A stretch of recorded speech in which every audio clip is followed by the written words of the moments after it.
The second person who dared to speak is named Wu Lao Air, a well-known guy from Keelung. With his craftsmanship, he has achieved a comfortable life. Today, Mr. Wang, next door, has once again hired him at a high price to make a chicken coop for his own use. At this moment, we can see the young man busy assembling bamboo strips according to the specifications. The small frames on the left and right sides are filled with short bamboo strips that are 20 centimeters long, while the two middle frames are filled with bamboo strips that are 40 centimeters long, forming 3 openings. Then he continues to place long bamboo strips on the sides and secure them firmly.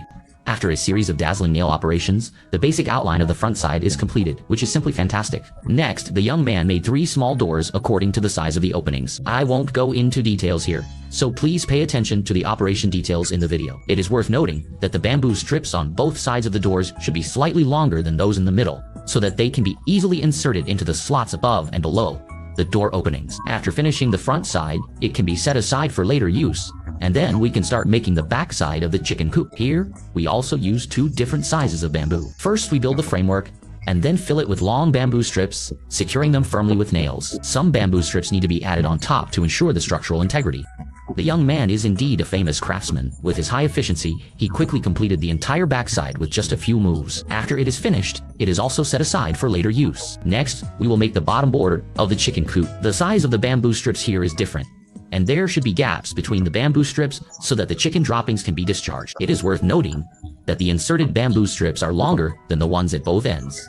And after completion, several walls need to be cut on top to facilitate subsequent assembly. Of course, some bamboo strips need to be added on the sides to reinforce the bottom board. With that, the bottom board is completed, and then we can move on to making the top cover. The method is basically the same as before. Just follow the specifications to bind it. I don't know if there are still craftsmen like this who can weave by hand in your place. I think there should be very few.